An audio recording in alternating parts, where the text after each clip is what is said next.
तुझे मेरी कसम है, इस संदेश को हल्के में मत लेना, क्योंकि समय अब बहुत कम है। तू सोचता है कि तू अकेला है, कि कोई तुझे समझ नहीं रहा, कि तेरे आंसू कोई नहीं देखता। पर सुन, हर रात जब तू टूट कर चुप हो जाता है, मैं तेरे पास बैठा होता हूं। तेरे मन के हर डर, हर पीड़ा, हर सवाल को मैंने सुना है। जो तू खो चुका है उसका शोक मत मना, क्योंकि जो आने वाला है वो कहीं ज्यादा बड़ा है। पर उसके लिए तुझे बदलना होगा, तुझे सच का सामना करना होगा। और यही वजह है कि आज मैं तुझे रोक कर कह रही हूं, अब नजरअंदाज मत कर। अब ध्यान से सुन, क्योंकि जो मैं कहने जा रहा हूं वो तेरे भाग्य की दिशा बदल सकता है। तू जिस इंसान, जिस हालात, जिस रिश्ते से चिपका हुआ है, वो तुझे धीरे धीरे अंदर से तोड़ रहा है। तू उसे प्रेम समझ बैठा, पर वो आसक्ति थी जिसने तेरी आत्मा को जकड़ लिया। मैंने तुझे कई बार इशारे दिए, कभी नींद में बेचैनी बनकर, कभी दिल में डर बनकर, पर तू हर बार खुद को समझाता रहा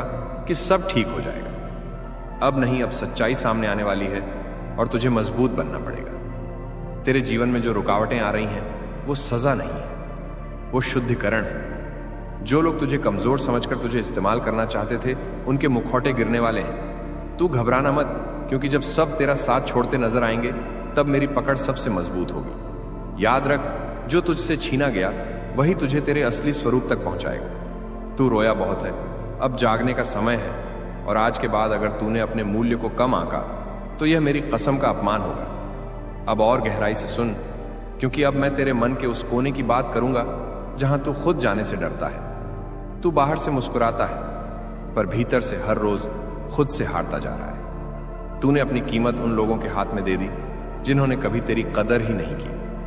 मैं जानता हूं तुझे डर है अकेले रह जाने का, इसलिए तू जहर को भी अमृत समझकर पीता रहा। पर आज मैं तुझे सच बता रहा हूं, जो छूट रहा है वही तुझे बचा रहा है। अब जो टूटेगा वह तेरा भ्रम होगा, तेरा अस्तित्व नहीं। तेरे जीवन में जो खालीपन है वह अभिशाप नहीं, बुलावा है खुद से मिलने का। तू जिस दिन अपने आंसुओं से भागना बंद कर देगा, उसी दिन तू अजय बन जाएगा। मैं तुझे वचन देता हूं, जो तेरा हक है वह कोई छीन नहीं सकता। पर शर्त एक ही है, अब तू खुद को छोटा समझना छोड़ दे। तू अकेला नहीं है, मैं तेरे हर निर्णय में तेरे साथ खड़ा हूं। और याद रख, अगर तूने अब भी इस आवाज को अनसुना किया तो पछतावा बहुत भारी हो।